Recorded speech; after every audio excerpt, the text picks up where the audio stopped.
안녕하세요. 저는 여러분께 잠깐이나마 힐링을 시켜드리려고 마루공원이라는 공원에 나와 있는 저는 숲해설가입니다. 여러분 안녕하세요. 뭉일이 축제 마루공원을 소개하러 온 강대웅입니다. 반갑습니다. 자, 그런데 마루공원은 어떻게 해서 마루라는 이름이 붙여졌을까요? 옛날 조선시대 때 이곳이 바로 49칸짜리의 집이 있었다 합니다.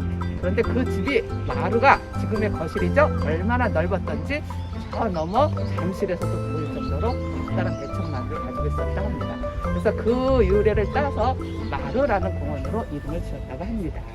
아직 잎이 녹색으로 유지하고 있고 그 사이에 예쁜 열매가 보이나요? 자, 이 열매는 정말 빨간색, 조금 더 빨갛게 익는 바로 산수유 나무의 열매입니다. 산수유는 우리가 봄이 언제 오지 했을 때 지금 봄이야 하고 제일 먼저 노란색 꽃을 틔워줘서 우리가 봄이 왔구나를 알려주는 나무 중에 하나죠. 그리고 이 나무의 열매는 우리가 주로 한약재로 많이 이용하는데 이 나무가 제일 많은 것이 전라남도 구례예요. 그리고 그 구례 지역에서 이 안에 씨가 있는데요. 이 씨를 발라내고 겉 과육만 쓰게 되는데 특히 그 여인들, 할머니들이 이로 요거를 깠대요. 그래서 그 깐 거를 말려가지고 산사자라해서 한약재로 썼는데 그 까느라고 어디가 좀 많이 상했겠어요. 앞에 이가 많이 상했대요. 그래서 지금도 이렇게 구례 그 마을에 가면 할머니들의 이가 건강하지 못하다는 그러한 속설도 있는 바로 산수유 나무입니다. 옆에 두고 그다음에 지금 많이 식재돼갖고 자라고 있는 중인 바로 이렇게 보이는 게 바로 무궁화 나무입니다. 자, 무궁화는 우리나라의 관습으로 우리나라 꽃으로 지금 이어지고 있는데 아직 버무르는 제정이 안 됐어요. 그래서 1950년대에 국기의 국기봉에 무궁화 꽃봉오리가 정하기로 됐죠.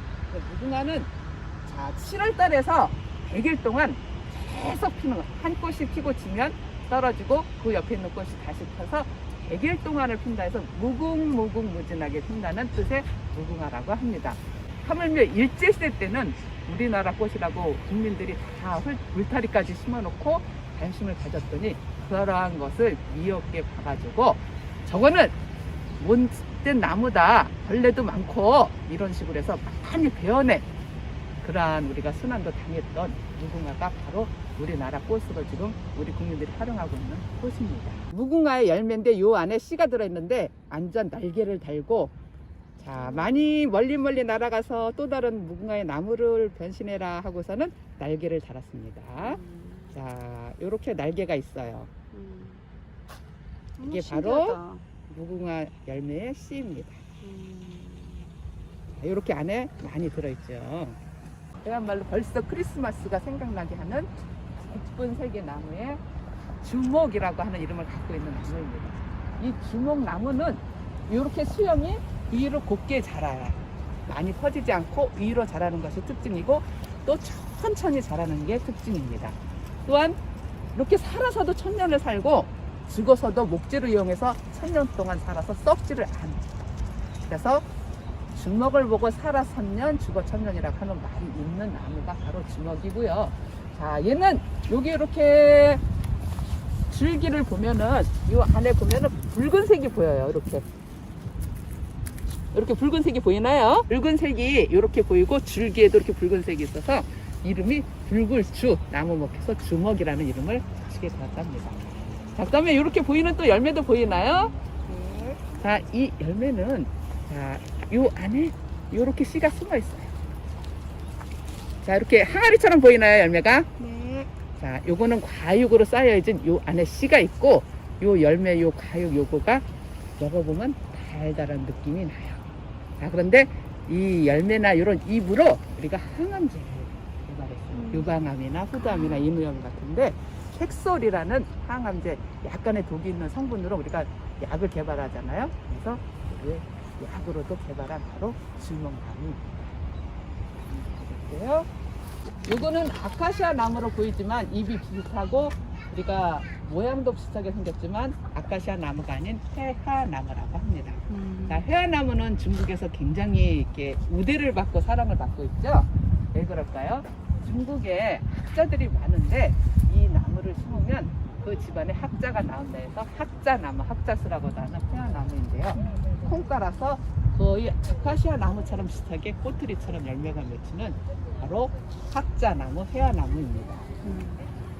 목련입니다. 목련은 아까 산수유나 생강나무처럼 봄에 일찍 꽃을 펴서 흰색으로 우리가 봄을 왔음을 알려주는 꽃이잖아요. 보통 다 잘 알고 있는데 이런 그 나무들은 봄에 꽃을 피면서 바로 내년에 잎과 꽃을 만든답니다.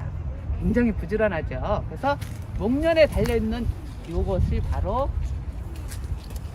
겨울눈이라고 합니다. 자, 목련의 겨울눈은 이렇게 지금 겨울을 잘 보태라고 털로 둘러싸여 있어요. 요 안에 지금 자, 잎이 될 여기에 꽃눈이 이렇게 잎눈이 숨어져 있는 겁니다. 목련은 이렇게 겨울눈을 달고 있고요. 자, 잎도 크고 또 열매가 맺혀지면 주황색으로 익는데 새들도 아주 좋아해서 잘 따먹는 목련나무입니다. 네. 무슨 냄새가 들어왔나요? 저쪽에 달곤 아저씨가 왔나 봐요. 달콤한 냄새 나요. 달곤 아저씨가 지금 진짠데? 우리들한테 선물 주려고 온 것 같아요. 한번 향해서 찾아가 볼까요?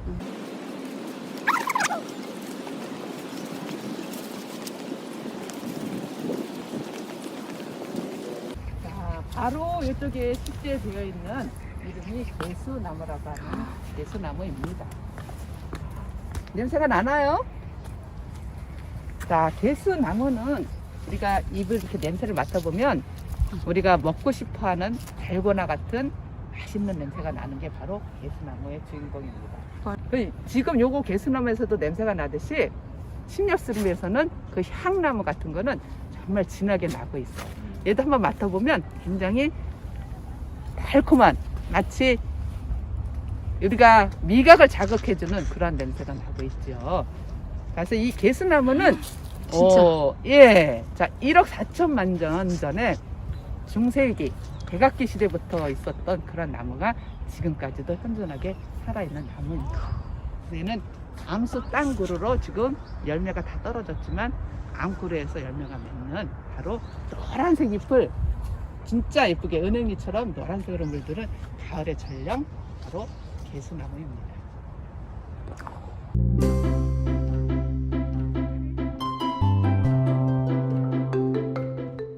맡아보면 진짜 써요. 찐 향이 난다요? 쓴 맛이 난다고. 우리가 아까 아예 이렇게 혈흔. 오감을 활용하라고 그랬잖아. 아, 이거를 이렇게 해봐도. 대봐, 혀에다 대봐. 약간 떫은 맛도 있고, 쓴맛도 조금 있고. 자, 그래서 우리가 그 청소년들이나 뭐 이렇게 좀 큰 아이들한테는 첫사랑의 맛은 바로 이런 맛이야. 수수꽃다리 맛이야. 이렇게. 그러면 난리가 나죠. 안 해요. 이렇게 쓴 거 안 해요. 근데 얘는 참 신기한 이름을 갖고 있어요. 이팝나무라고 하는 거야. 얘가 이팝이구나. 네. 양버즘 나무를 거의 물리치고 얘가 바로 식재된 변화된 이팝나무인데 이팝나무는 보통 우리가 여름철에 많이 꽃이 펴요. 꽃이 지금 없는 상태라서 꽃은 볼 수가 없지만 열매는 저렇게 열리는 건데 그때 때문에 보릿고기 아시나요 우리? 네네네. 정말 보리밥이라도 시켜 먹었으면 하는 그런 시절이 있었잖아요. 그럴 때 얘가 꽃을 피는데 마치 그 흰색의 꽃이 그 쌀 모양처럼 이렇게 기게 이렇게 꽃이 아주 또 그것도 굉장히 무성하게 달라붙어 있어요. 그래서 우리 농민들의 염원이 이렇게 쌀밥 한번 시원하게 먹는 게 소원이다. 이밥나무 해가지고 내려온 게 바로 이팝나무가 됩니다. 우리가 도심 속의 공원, 친환경 속의 공원, 마루공원을 한번 산책하고 우리가 가족이나 대인들이 와서 활동할 수 있는 장소도 다 알아봤어요. 오늘 이렇게 돌아보니까 정말 몰라서 몰랐죠. 자연은 가는 만큼 보이고 그다음에 또 자세히 봐야 돼요. 자, 저와 함께 오늘 이렇게 해주셔서 정말 감사하고 저 또한 많이 행복했습니다. 아, 네. 일원동 여러분, 저희 일원동의 자랑 마루공원에서 다시 만나요. 안녕. 안녕.